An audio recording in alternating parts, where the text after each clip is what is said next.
resumen. Primero, una preocupación importante fue definir la cronología de Hatun Sausa. Terence Daltrey y otros autores dijeron que Hatun Sausa se fundó sobre un lugar donde antes no había habido ningún pueblo, nada, antiguamente. Entonces, bueno, evaluamos esto. Y siguiente, por favor. Y haciendo las excavaciones en varios de estos puntos, sí, pues en efecto no encontramos nada debajo de los niveles de estratos de las capas inca, no había nada debajo, casi tierra natural, los depósitos geológicos naturales, ¿no? Pero, curiosamente, hacia esta zona, donde hay evidencia en superficie, hicimos la excavación aquí en este punto. Pasamos, por favor, a la siguiente. Aquí se ven los techos de las casas. Bueno, la imagen de satélite ya con una ampliación, no sé, aquí ya no está nítida a esta escala.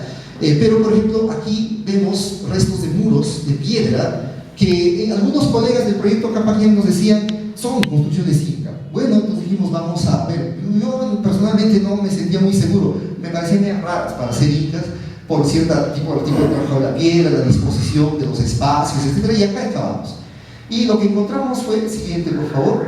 Bueno, este es el dibujo del perfil. Siempre en arqueología es fundamental el registro. Todo lo que cuando uno va excavando, lo que queda como producto del corte, todo eso se tiene que registrar. Y todo el material se separa en función de los distintos estratos, capas, unidades estratigráficas que nosotros registramos. Aquí está el muro de una de esas construcciones. Y sucede que en estas capas que están acá, todas estas capas tenían este material parecido a este, por ejemplo, ¿no?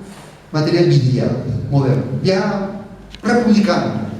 Si eso está acá, ese muro entonces, por lógica, pues no pudo ser colonial, no pudo ser inca, ¿no? Si está sobre capas donde tiene este material. Incluso yo recuerdo que cuando estábamos acá, nuestros trabajadores que eran de la misma comunidad de Tambo, en Sausa, incluso ellos decían, aquí está la olla de la mamá Ruli, de la abuelita Agustina, ¿no? Y ellos se daban cuenta de que eran pues vasijas modernas, y en efecto es así.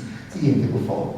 Bueno, entonces esto, por ejemplo, nos lleva al hecho de que, si bien es cierto, Hatun Sausa, o sea, no está sobre un lugar que haya sido ocupado previamente, pero sí tiene evidencias de reocupaciones, por ejemplo, republicanas. Coloniales, seguramente, porque tenemos a la iglesia de Sausa, que está en la plaza principal, que incluso tiene evidencias, pues, de obras de arte de tipo coloniales, una arquitectura es netamente colonial, etc. Entonces, sí hay una historia que de alguna manera se prolonga a partir de los tiempos inca. La organización de Hatun Sausa. Aquí justamente quisiera, por ejemplo, otra vez volvemos a esto, ¿no? Esta es una imagen del BIM, está un poquito más claro.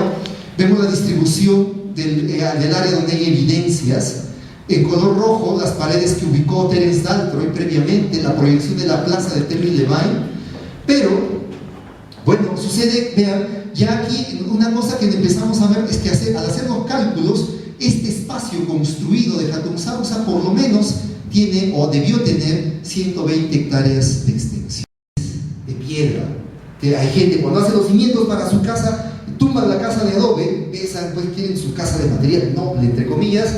Entonces encuentran estas bases de construcciones, y el señor Antonio Fabián Chale encontró haciendo su casa esta típica jarra inca.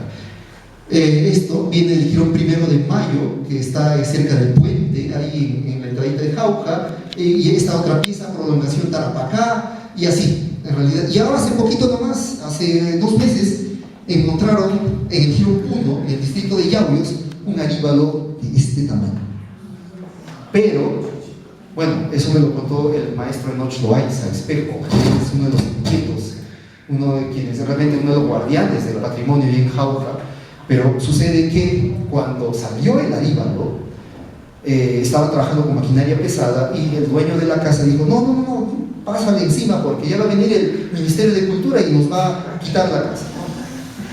Y el profesor Enoch Loaiza, con otro amigo, Elmer, artista de Yauyos, se dieron el afán de recuperar lo que se podía del aríbalo, recuperaron la base, hemos quedado en fotografiarla, todavía si no ya lo hubiera presentado, lo siento, no tengo esa primicia ahorita, pero la base es más o menos así, ¿no? Por lo que he visto. Llamamos, el huanca polícromo, es un término dentro de la jerga de los arqueólogos. Esta cerámica fue utilizada básicamente por los grupos de élite del valle, no por grupos comunes y corrientes, pero está saliendo del Ushnu. Pues, y esto llamaba la atención porque lo que esperábamos aquí era principalmente que salga cerámica netamente inca, imperial, esta cerámica inca así fina, de buena, pero no, se está saliendo este material, ¿no? Siguiente, por favor. Y además, este es un mango de un cucharoncito para servir comida. Ahí, al pie del Ushnu, ¿no? Estamos recuperando. Y es recurrente, en todo el espacio del Ushnu está saliendo este tipo de material. Siguiente, por favor. Por ejemplo, al excavar este es el Ushnu, la capilla, ¿no? Aquí, todo esto está, lamentablemente ya se está llenando de casas, estamos tratando de evitar que eso continúe. Aquí está la capilla, la cruz de Mayo está descansando aquí. La otra unidad de excavación la planteamos en esta parte y encontramos esto, que hay una esquina interna que definía un primer Ushnu, que era más pequeño, era hasta aquí.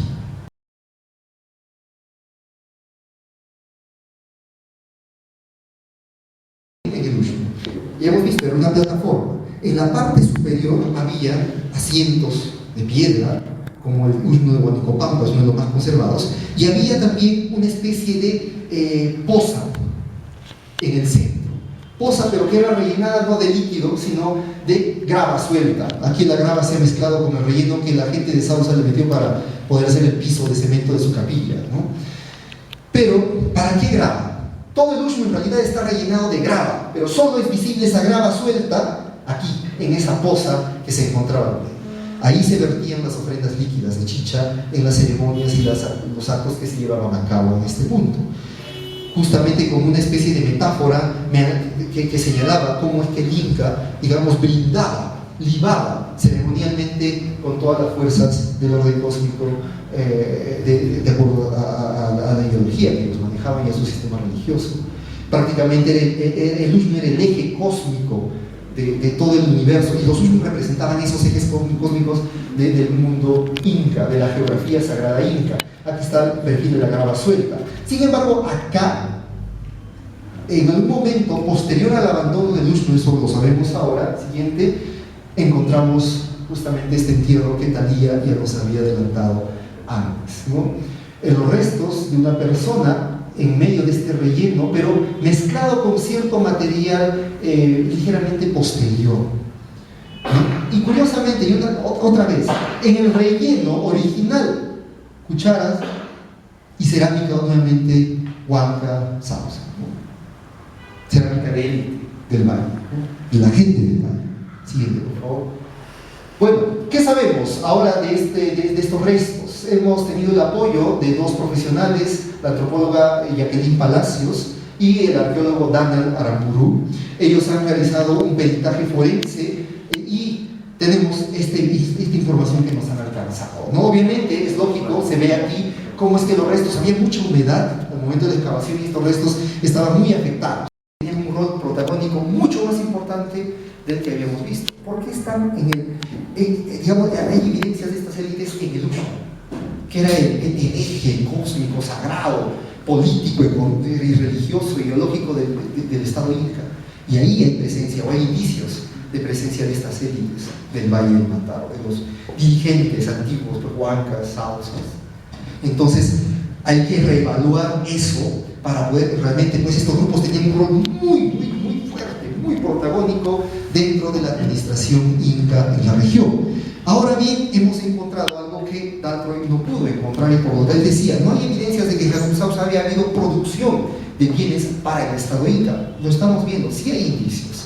Hay que seguir rastreando esos indicios para documentarlos mucho mejor. Pueda que de repente en el futuro encontremos un taller alfarero de textiles, no sé, como ya se ha encontrado en otras partes, ¿no? Y por último, la presencia de esos restos hacia Yauyuguasi realmente nos obliga a repensar el tema del estudio arqueológico de los grupos de Micmacuna en el Valle del Mantaro, ¿no? ¿Cómo podemos rastrear arqueológicamente estos grupos? Es difícil muchas veces porque, como el Estado Inca los trasladaba a otro punto, esta gente era dotada de ropa, de cerámica y de todos los elementos que necesitaban, pero que eran fabricados al estilo Inca, ¿no? Entonces, es difícil a veces, no es que los yauyos en realidad hayan estado necesariamente utilizando su propia cerámica, con su estilo, ¿no? sino que ellos eran, el Estado Inca les dotaba de esa cerámica y de todo lo que ellos necesitaban, pero todo era manufacturado, todos esos bienes eran manufacturados en el estilo inca, en la forma en que los incas hacían o elaboraban sus productos. Pero, de todos modos, ya hay un indicio que nos obliga entonces a tener que reevaluar este cerrado.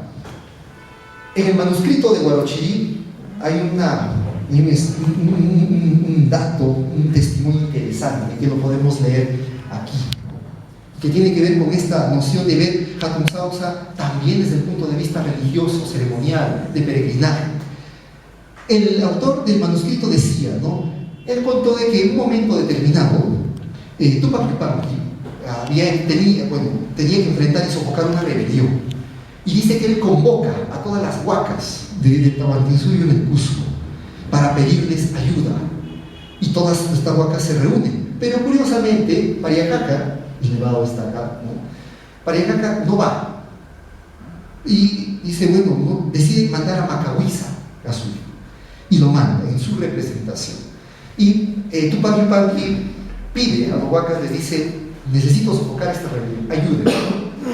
Y estas huacas responden, bueno, ni nadie responde en realidad. Y el Inca se molesta.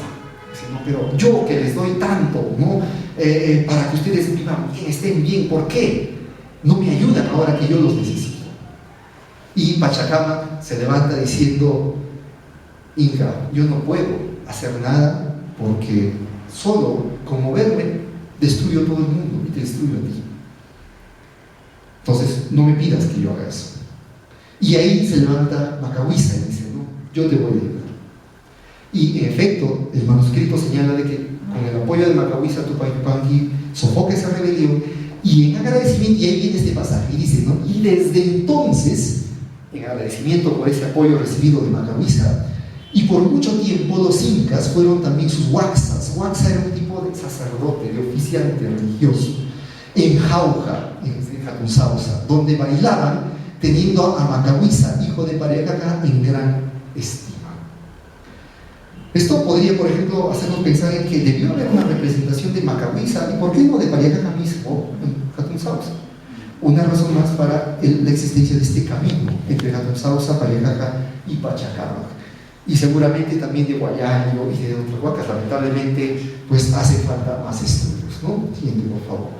Bueno, entonces, en realidad yo quisiera terminar señalando que no sé si ustedes se han percatado, pero los estudios previos con los que habíamos comenzado esta presentación han enfatizado, en el caso principalmente de los extranjeros, han enfatizado en el estudio de la presencia inca en el Valle del Mántaro en términos administrativos y económicos, o militares incluso, ¿no?